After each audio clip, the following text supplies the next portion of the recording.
Hi, today let's talk about guides, your guides and all the other guides that are available to you. So very much like us, if you were climbing Mount Everest, you wouldn't do it without tools and equipment or Sherpas, right? Your guides. So coming down to Earth School for souls is very much like climbing Mount Everest for us humans. And just as we wouldn't attempt such a big adventure without our guides, without a team, without equipment tools, they're not letting you down here without the same. So you have guides, and you have your tools, your psychic abilities, your intuition. So let's dive into what help is available to us. And I've got a little show and tell for you. Let me just open this up. Here we go. Here I am. Let me just move myself down a little bit. There we go. All right. So these are all available to you, and these are probably just some of the most common benevolent beings that I am aware of, that I have come across. So you have your standard team, and we'll dive into this in a minute, but you also have these beautiful angels, archangels, ascended masters, goddesses, cosmic family, spirit animals, and elementals, all here to support you. So let's start with your team that is with you. So from birth, you are assigned a master guide. This guide has been with you probably lifetimes, sometimes even as another human. This is the guide that's been with you since birth. This guide knows you very well. This is usually the guide that kind of is like the boss, maybe even the CEO of all the other guides. So whatever you need, you pass it through to them. They know you, they are very good at guiding and teaching you. And often that is the most dominant voice that you will hear. And when I say voice, I should really do exclamation marks because, not exclamation, quotation marks, because the funny thing is that we often expect to hear our guides with our human ears, and that will and may happen to you, but more so you will probably hear with your inner ear, and that usually comes through as a thought, or your voice, or a softer, gentler voice. So your master guide is here to guide you from birth, knows you very well. Then you have a gatekeeper. And your gatekeeper can be an animal, can be a elemental animal like a Pegasus or dragon, but can also have a human form, I guess. Now, your gatekeeper is here to keep your channel, you, safe from, let's say, those beings that are not so benevolent. Let's say they're more low vibrational. You want to make sure that when you're connecting to your guides, that it's VIP only those who are invited, and not, open night at the bar where anyone can just pop in. So your gatekeeper is the one that you can call in to help you stay protected. So then throughout your lives, you will have guides that will join your gang, your clique, your team. And usually it's somewhere from childhood to about when you finish teenagehood that they sort of come and your team establishes itself. Again, depending on what your childhood is like, what kind of guides you require, they will kind of come forward and step in. And they're here to stay with you. Now, before we go into the supporting guides, I want to just quickly tell you about project guides. Project guides are guides that come in for a specific task. So let's say I am attempting to design my own whatever brand, right? Like colors and everything. So I can call a guide that has experience in this to come and help me. Now, this guide might be someone who in their life was perhaps very artistic, very creative, perhaps a designer as a human, but also could be maybe someone from the cosmic family, like usually Pleiadians are very creative. So it could be someone from there, just this loving energy that is very creative. Could be even a goddess that steps forward, like Saraswati might come in if you need more help with the spoken word, the written word, learning, or want to be more creative. Now, the way their help might come through with these project guides is that you will have these inspired ideas all of a sudden, like everything just seems to flow, you're putting colors together, letters, or perhaps they put the right people in front of you. Maybe a friend all of a sudden says, hey, you know what, I'm actually really good at creating mood boards, or, doing brand design. I'm actually studying, my own business, and I am trying to expand my portfolio. So something like this could happen to you. So they might put the right people in front of you, the right guide, the right help, or just give you inspired, intuitive ideas. So this is how project guides work. And then when the project is done, they kind of step away. So I've had this happen to me, for example, actually with designing in the beginning, but also with money. When I needed to clear my own money issues, money blocks, I had a guide that stepped forward called Brick, and I loved his energy. He was this sort of shorter guide that was dressed very much like a 1920s, I want to say like almost, I don't know, a mixture between mafia guy, Wall Street guy, paper boy, with these big red suspenders.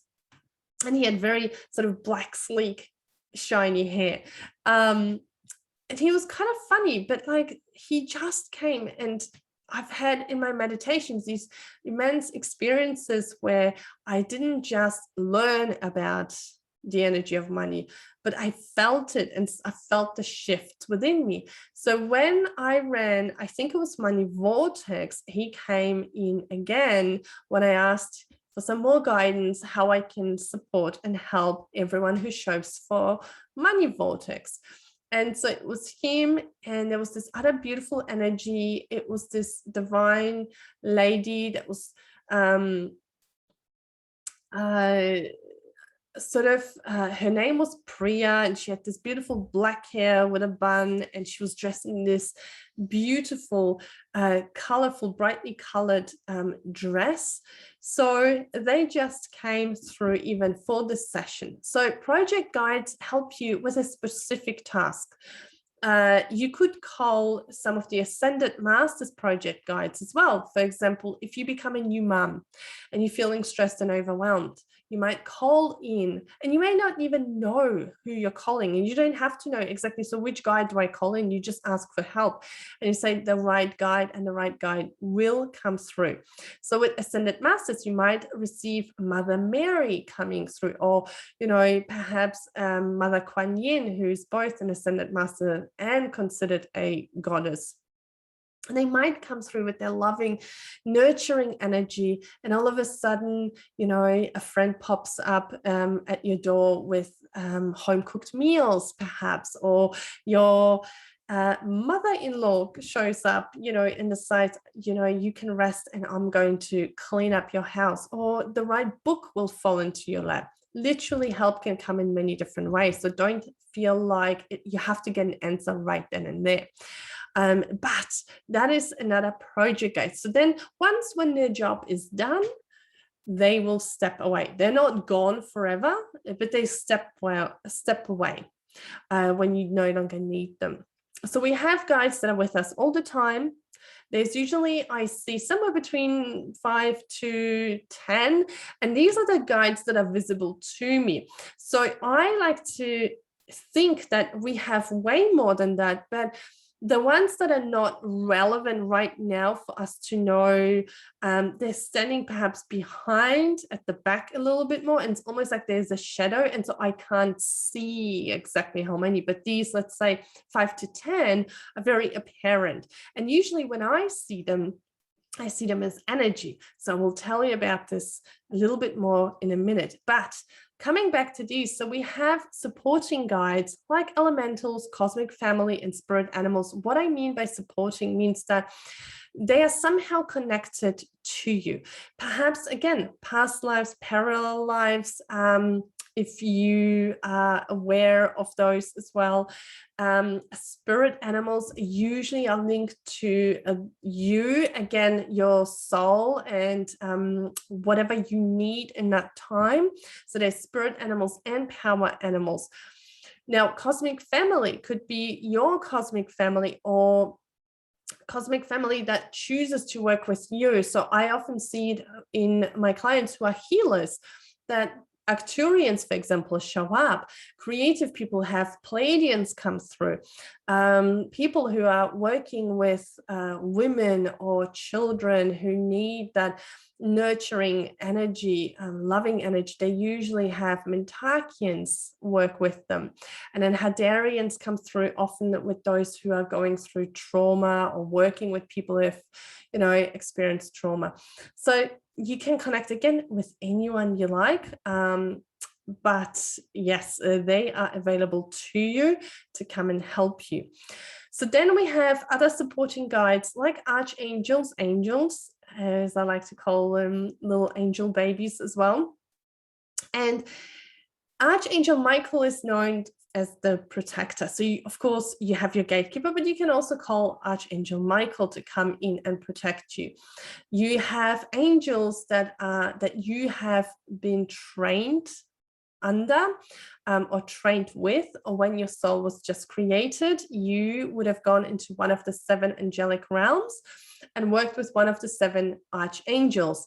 Now, you generally embody the qualities of that archangel. So in like my soul path readings, when we dive into that, that just gives you another sort of layer of understanding why you are the way you are.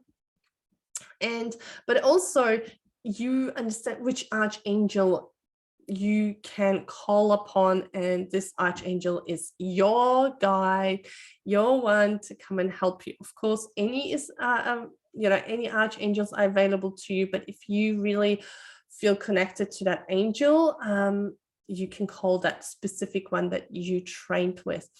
Ascended masters, there used to be, in the human forms, teachers, spiritual leaders, people that have been named saints as well because of their work here on earth and their selflessness. They're usually self-realized as souls, and they have no need to come down as humans anymore.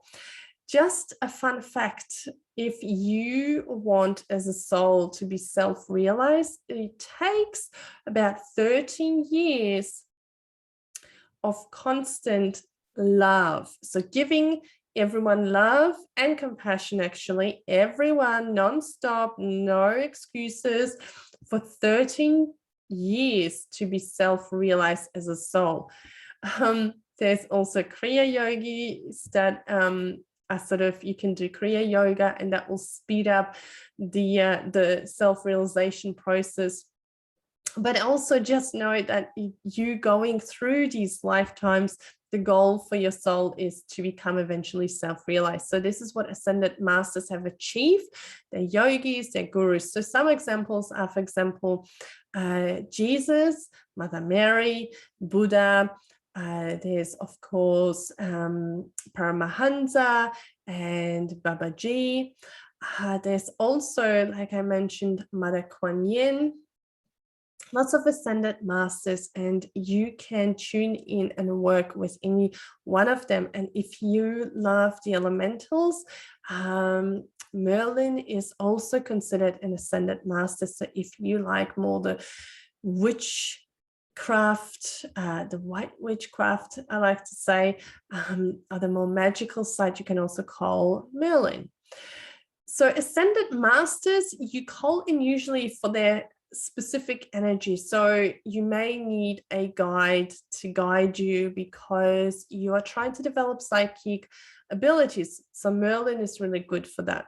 If you want to find more love and compassion, maybe you're working on not being so much in your ego or not sitting too much in your analytical mind, Buddha and Jesus are really great. Jesus is also good to call in when you're doing healing work. So often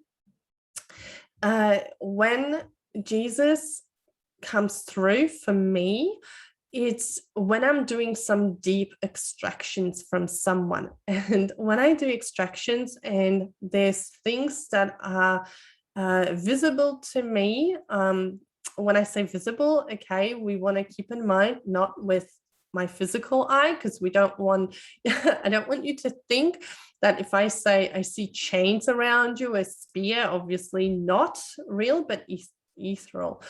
Whole nother show, but what you need to know is that they're sometimes really difficult to extract for me energetically, and so an ascended master or an archangel or even a cosmic family can come in and help. So then we go into the goddesses. The goddesses are beautiful again for all different things. Goddess Lakshmi is for abundance and prosperity. So those of you who are trying to manifest things, you can connect with Goddess Lakshmi. Goddess Saraswati, like I said, if you're trying to, for example, combat fear of public speaking, or you want to articulate yourself better, after working with Goddess Saraswati for that, and just tuning into her and asking her for guidance. Goddess Kali, quite a powerful one. I've had clients who told me, oh, I'm connecting with Goddess Kali, and, just so she can help me, change my life. Now, here's the thing, and I always say this to my clients. You only connect with Goddess Kali when you're absolutely ready to be in a snowball, when you're so ready to have a change, because when she swoops in, you don't get to decide what stays and what goes. She knows what needs to go, and she will do it like this. So picture yourself, for example, wanting to let go of your 9-to-5 steady job, and you want to maybe start your own business. You've been side hustling for a while and you've been kind of thinking of quitting, but then something always holds you back, and it's that fear possibly of losing your bread and butter job and jumping into a business that perhaps hasn't grown yet. But at the same time, somewhere deep down that this is what you are meant to be doing. Perhaps you have also a relationship that is not going so well, but you keep making excuses, hoping it'll get better. You connect with Goddess Kali. You ask her for a bit of a shake-up, for a bit of help, a little bit of guidance. Goddess Kali will come in. She will break that relationship up. Perhaps you will catch the guy cheating. Perhaps he will do something that will break the camel's back. And all of a sudden, your boss fires you and you find yourself without a job. So she has made the decisions for you that you couldn't do. She has made it easier for you. Now, in the moment, as you are in that whirlwind of the snowball, you might find yourself going like, oh my God, what is happening? My whole life is falling apart. What have I done? And here's the thing that I want you to know. When you connect with Goddess Kali, she's not evil or mean, or, she won't just come and destroy things for you. It's usually to take you out of that life that you've been holding on to, that you can't seem to let go. And she will put you onto a better path. She will put you onto something better, because she can see that out of that muddiness out there is better stuff for you. So she will drag you out and put you in there against your will sometimes. So when you want to connect with Goddess Kali, just be aware of this, that you don't get to choose. She will come in, she will turn your life upside down. And in the process, just trust that it's all happening for you. Beautiful energy. So with the goddesses, connecting to the goddesses is fabulous. They love little altars. They love when you not not worship them per se, but they will remind you that in worshiping yourself, in loving on yourself, you are loving them, you are worshiping them. So if you really want to be grateful for what they've brought into your life and for the help they've given you, then do it to yourself. The way you will love yourself, the gratitude that you will give yourself is the gratitude that you give to them. And healers, when I said healers, so you might receive, like shamans or medicine women, or from the cosmic family, like I said, Arcturians, that will come in and assist in your own healing, or if you're a healer, to help you make your work more potent. So like I mentioned with the extractions, because they're very energy draining for us as humans. So Ascended Master Jesus, for example, would come in and help you. A shaman, maybe, if you are trying to do soul retrieval. And this is what I mean when I say you don't need to be Googling stuff. You don't need to be doing courses and learning how to do a lot of the things. I mean, okay, if you want to be a brain surgeon, perhaps calling Ascended Master Jesus may not be kind of acceptable in society. You kind of have to have the many years of education and experience behind you. But if we're playing with energy is a little bit different than doing physical stuff on physical bodies. When we're playing with energy, when we're trying to heal ourselves, when we're trying to do something for others, when we're trying to play with connecting with guides, Akashic records, when you're doing tarot cards, your guides can help you. If you ask your guide, I want to do brain surgery on someone, probably they'll send you to some universities. All of a sudden, universities will be popping up in your browser. My guess is. So last one, we have loved ones. Now, I left them as last ones because not all loved ones are technically guides. I mean, yes, some decide I don't want to go down in the next lifetime. I want to stay here and I want to guide my loved ones, or others, I want to be a guide. But the thing is, loved ones usually are here to help you, yes, when they're not undergoing their own healing and evolution, or when they haven't decided to go back into another lifetime. I find that loved ones are really lovely to connect with if connecting with guides feels a little bit different to you, like new uncharted territory. If you're someone who is very analytical minded, so very much practical, you might find it difficult to warm up to this idea of connecting to someone you essentially have never met, right, or seen. But loved ones, you know them, you know their essence, you know what they look like. And so often a loved one will step forward and say, you know what, I am here to help you. I'm here to guide you. If you want to pass on any messages, ask any questions, I will either help you myself, or I will make sure that the right guide helps you, and you don't need to do anything else. So loved ones often step in to help us. But if you actually want to connect with guides, let's go into this next one here. Okay, so here's something that will help you. Now, when we are connecting with guides, this is actually something that I teach inside Liberato a little bit more extensively. With guides, don't get too hung up on names and physical appearance, okay? Or who exactly they are. Don't get hung up on the physical attributes in the name. Often we tend to do that because we're humans and we need to know, well, who am I talking to? What do they look like? What's their name? And so we tend to also go, well, why, like if let's say I would say, well, you've got a guide that's a shaman around you. I'm like, well, why? Why am I working with a shaman? I want to have a belly dancer, right? And so the thing is, it doesn't essentially matter. To be honest with you, to me, all guides appear generally as energy. So I see color and I feel their energy. I feel like what they are. And then of course, when they start talking, I get a sense for their personality. And I use this word personality very loosely because our guides don't have an ego. But I guess this is the best way I can describe so that us humans can understand it. So don't get too hung up on names. Don't get too hung up on physical appearances. I didn't really know my astral team for like 9 or 10 months. And it wasn't till I had a healing session purely by chance. And I saw them all lined up, and I saw there was this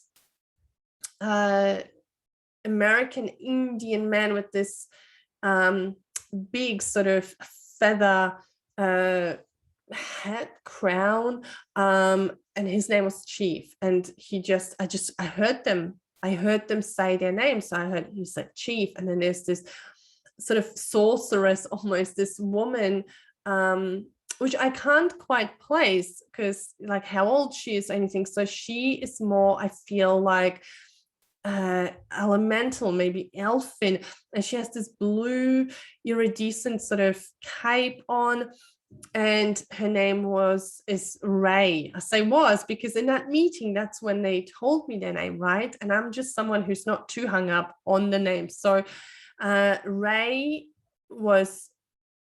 is her name. And then I saw a few other guides. One was this angelic boy, and then there was a fairy there, and there's this dog that's been, ever since I started like tuning in spiritually, I was seeing this dog, this Great Dane, sitting on the back of a Kombi van, and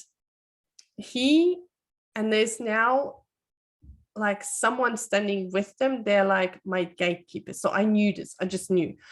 I also work with a spirit animal, a Pegasus, and that he usually comes through during my healings, but I have to travel into the underworld to connect with him. So there's a little bit of a shamanic sort of influence. And then there are 4 Arcturian masters that came forward during my healing. So they usually are present as well.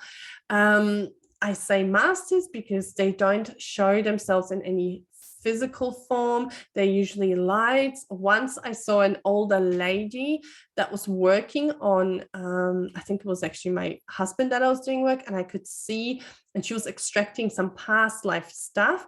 And it was an older lady, but she was blue, and it was like, I didn't see the face. I just saw her sort of hair bun at the back, and she was really working on him.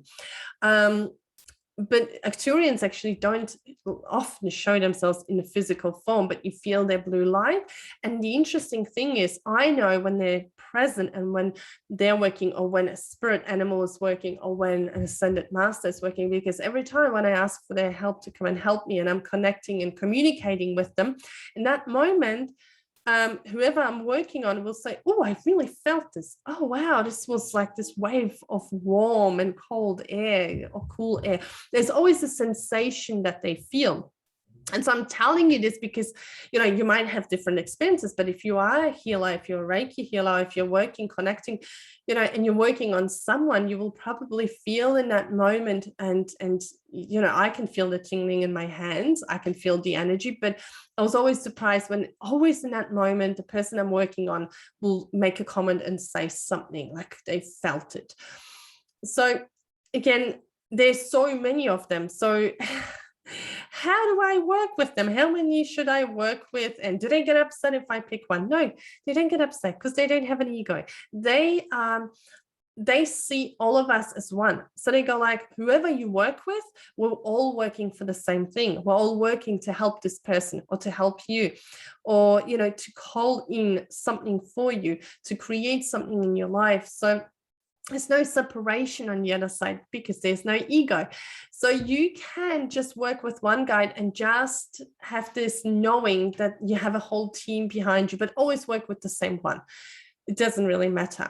My guess is that if you're, let's say, someone who is, very spiritually open, or becomes very spiritually open, whether you are a psychic or in the psychic world, or whether you are an accountant, a lawyer, when you start working, even with just one guide, what might happen is that intuitively you will start noticing who is coming in, who you need to come in, and you will start asking for help. It'll just happen. So I don't want you to now go like, okay, so Monday to Tuesday, I'm going to work with, this goddess. And then on Wednesdays, I'm going to call in my spirit animal. Or how do I do it? How do I roster them in? Start with one guide, start connecting with one guide, get to know them, really feel into who they are, what they are. That will probably be more beneficial than getting too hung up on who you're supposed to work and how. I really just wanted to share this with you and share with you my guides, because I want you to know that you have a lot of guides around you, and that's because that's how much they love you and they care for you. And it's like they're holding you in the palms of their hands, and just like you're this gentle feather, and everyone's just being very careful not to blow too hard or, to hurt you by squeezing their hands too hard. They're all here to look after you, to nurture you, to care for you, to give you love and support. So they don't get upset if you prefer to work with one only. They don't mind if you choose their appearance and or name. Now, here's the thing. This is what we do in Liberato. I tell my students there, I guess, that if you really struggle with like seeing your guides, what Spirit has told me is imagination leads to inspiration, intuition, and connection with guides, right? This is how you witness things. So start by perhaps visualizing what your guide might look like. Now, don't forget their energy. They can morph into anything. Like when I do sessions for clients, if a client is really like, I want to know like what they look like and stuff, that guide might present themselves in a human form to me, which I can then convey to my client, which then can go like, oh, wow, you know what, this feels very familiar to me. I've had once a guide pop up, and this lady presented herself as this lovely, beautiful little grandma with an apron and this warm bread. And when I said it to her, she says, oh my gosh, that just reminds me of like spending summer holidays on my grandma's farm where she was baking us bread, and the smell of bread still makes me feel warm and fuzzy, right? So again, whether she connected directly with the guide because, oh, I have a memory of an older lady. Yes, that could be one of the connections. But for this particular client, the connection happened through the bread, through the appearance of that older lady, which reminded her of her grandmother, which then represents love to her, right? So they don't mind if you choose their appearance or a name for them, because they don't have names, but they know that us humans, we like to, with our little linear minds, have names, have everything sorted, and know exactly who we're talking to. So here's the other thing. They don't mind if you mention them at all or take all the credit. So this goes, okay, be grateful. Yes. Say thank you when they've come through with a message. For two reasons. Number one, because then they're like, yes, she got the message, or they get the message. Yes, amazing. Okay, so we got to keep going more this way, more through that channel, more through that click, because that's how they get the message, right? So when you say thank you, that was amazing, thank you for sharing this with me, or thank you for helping me, they are jumping for joy. I'm literally seeing them as I'm telling you this, jumping for joy, because it's like, yes, connection is established. Okay, so now we know which Claire is the strongest for her. That's the best channel to put information through. The other reason is because when you acknowledge them, when you say thank you, again, they don't have an ego, so it's not for them to stroke their ego. It's more so that for you it becomes real. Because unlike with people in your physical world that you see, interact with, you don't interact with them so much and you don't see them. So especially as you're starting to establish this connection, it can be a little bit tricky to, see them as a real thing, unless and this is what I had to do, is you put reminders into your phone, maybe 2 or 3 times a day, to acknowledge them. Again, we're not looking at praying, where you don't have to do none of that. It's just even saying, thank you, I love you, thank you for being here with me, thank you for helping me, or even just saying, you know what, guys, I'm acknowledging you. I love that you're here. Thank you. So, so just remember, they don't have egos. All they have is love, and they want you to do whatever they want to do, whatever will help you to connect with them easiest. Now, here's another thing, and probably spiritual people who are more old school will find this a little bit triggering, but this is what my guides told me. This is what I received from Akashic Masters. They don't want you to praise them or praise Lord, because there's no hierarchy. There's no we're less than them. We're all one. But they want you to be grateful, because when you are grateful, so again, when we even acknowledge them and say thank you to them, or say thank you to something in your life, right? And be grateful. When you are grateful, you raise your vibration. So it's easier for you to then connect with them, because when you're vibrating low and you ask for help, their first mission is to raise your vibration enough so that then they can reach you. So let me give you an example. Let's say, you've been trying to manifest money and it hasn't worked out, and let's say a bill is due and you're feeling hopeless and sad, and you're crying on the floor and you're asking them for help. Please send me some money. Well, first of all, they won't be able to do anything grand while you're vibrating low.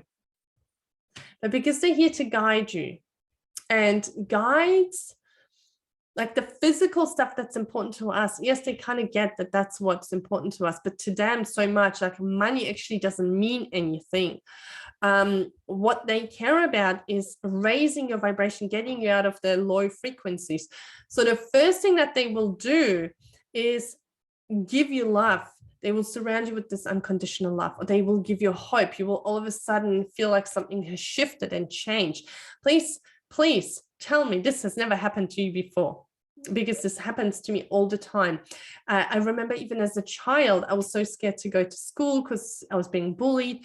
And so I would just I didn't know that I have guides per se. I actually thought I'm talking to God, because, I was living in a religious country, and, anyway, another story. But what I want you to know is that every time when I was scared and I would ask them for help, and I didn't even know what I was asking for, but I felt all of a sudden a shift, like everything will be fine. You are okay. You are safe. You are loved. Everything will be fine. And I felt the shift, and I felt better. And I felt like, I can go to school. Everything will be fine. And so that's their main job. Once when they raised your vibration enough, then we can go like, okay, what do you need? What do you need to make your human life easier? Tell us. And that's when they do. And then you have to let go, and you have to trust that they're working behind the scenes for you. You won't see it necessarily in that instant, but you have to trust. So the taking credit, this is another thing. Because so when you've spent some time with me, you know that I often kind of look up, or I tell you like, this is what they're telling me now, or, connecting, or I've got maybe the Arcturian masters here to help in my sessions.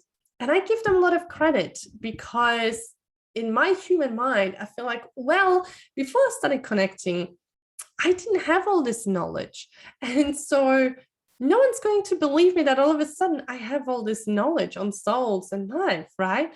And so what I'm saying, I feel like, well, I don't want to take credit for it, because even though the words are coming through me because we're all connected, but this is where I still feel like I still want to give them credit. I still want to acknowledge that this knowledge came from something. Very much like if you were quoting someone, you would, hopefully say quote by, or you would add their name as you are, quoting them. You would add the name of the person whose quote, poem, phrase, sentence you've used, right? Footnote, references, all that stuff that we've learned in school. So that's just me. But they've said they don't actually really care. I could be sitting here and just talking all this wisdom and not even say anything about, like, I'm channeling, or I've got, let's say, my gatekeeper talking through me, telling you about protection. I don't have to say any of this. I could just be the wise guru, and they would be absolutely fine, because we are all one. We're all here for the same cause. We're all working towards the same cause. And so guides don't get upset if you never credit them. So if you're working with a one-on-one client, and I actually remember struggling with this when I was still coaching in the beauty industry, where I thought, well, I have to come out of the closet. I have to make this like super official, because I cannot imagine myself coaching these women and giving them all this wisdom, and they'll be like, where's this all coming from? Like, oh my God. And what am I going to say? I learned this somewhere. So for me, that was a real struggle.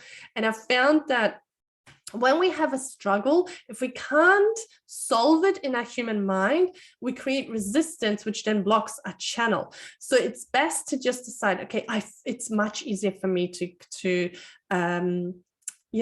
acknowledge them and say, this is where I'm getting this information. Or if you feel absolutely fine with just talking and streaming, and you feel that oneness and that is easier for you, go and do it that way. And I promise you, if you never mention that you're connected to guides or you're working with guides, they will not get upset. If you acknowledge them afterwards and you say, thank you for helping me, that's really all that would probably matter to them. And again, it doesn't matter because they want you to strike their ego. It's because they want to establish this connection for you. They want to make sure that you receive this information.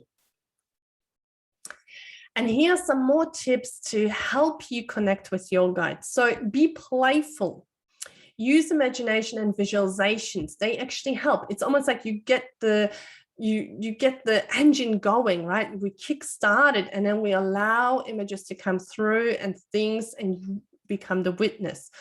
Turn down your analytical mind. Very, very important, because yes, our analytical mind is great for the smaller things, but this is a little bit beyond its ability, and it can actually interfere. So when you are, let's say, just connecting with your guides, perhaps you like to do it through meditation, and you notice that it's been 10-15 minutes and your monkey brain is still going strong, then do a simple visualization of turning off your analytical mind just a little bit, just even turning it down. In my Connecting with Your Guides toolkit, there is actually a quick little visualization that helps you, that guides you through this process. But I'm sure that even without it, you can work it out. So just turning down, just being aware that this analytical mind is perhaps interfering, and prepping yourself before you start connecting can help you. But it does take about 10-15 minutes, maybe even 20, sometimes some people say, for your monkey brain to slow down and give way to a clear channel. So the more you meditate, the more and longer periods, you will notice that it will come easier. Don't fight your monkey brain, just witness it and let it go. And trust them, and more so trust yourself. So if you're doubting the information that you're receiving, and you notice that you go into your analytical mind and it starts dissecting things, I would probably be asking myself, where do I not trust myself in life? Where do I not trust myself? Because when you don't trust them, it's actually that you're not trusting yourself. Again, we're not dealing with a physical person. So let's say if I am dealing with a physical person, let's say my best friend, I know her, I know how she is, I know who she is, I can vouch for her, right? Like, I know that when she tells me something, I know she is honest, she's resourceful, I can trust her. So I can say, yes, whatever she said, I can then pass it on to someone and say, even, This is the information, and so has even told me. I can reference it, right? When we're dealing with spirit, you are really essentially trying to tell people that your imaginary friends told you so, right? Like, how does that feel? That the information that was so profound that made, you know, that was like the mic drop for your friend that just changed everything. And then you would say at the end, my guides told me so. How do you think she will react, or you will react? So here's the thing. When you receive these wonderful, profound, transformational messages from your guides, and you don't trust, you will hold back. This has to do with your throat chakra. This can have to do with your solar plexus as well. This could have to do with little things that you've done in life where you started something and you didn't finish. So I would say, in all honesty, when this comes up for you and you feel like, I'm doubting, I don't know, then look into it, journal it out, and take some extra time. Take maybe smaller steps, because it's really, really important to establish a nice connection. I'm going to give you a little tip how you can actually work on establishing a nice, strong connection with your guides. One of the practices that I do in Liberato and with my one-on-one clients is actually incorporating them into your everyday life. So don't wait for these emotionally charged problems to show up before you connect or ask your guides for guidance. Ask them every day, like, what should I have for breakfast? What should I wear? Right? Very much like we do with our intuition. Ask your guides specifically and ask them, you know, like, what should I do now? I often do this when I get a little bit flustered with too much work and I don't know what to do next. And then I'm fluffing around, and then I just remember that, hang on a minute, I just need to close my eyes and ask my guides, what should I do now? And they usually say, take a deep breath, go for a walk.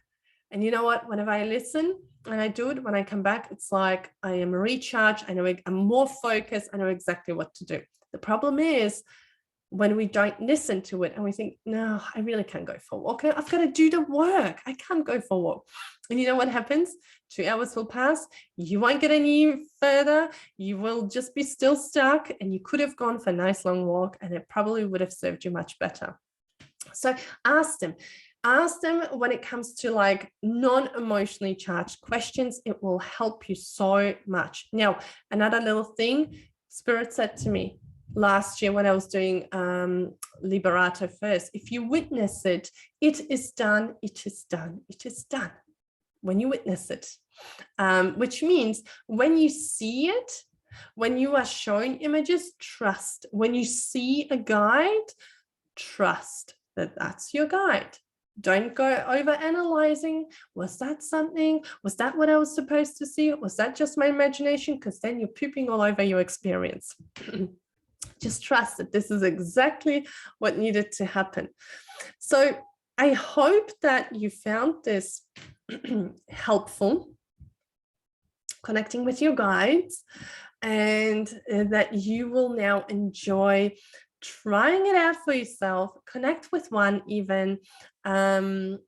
Start with one, start incorporating them into your daily life. If you're like me and you tend to forget, put maybe reminders in your phone to even just acknowledge them. But even just start developing that conversation. It will really, really help you. All right, I hope you enjoyed this. Bye.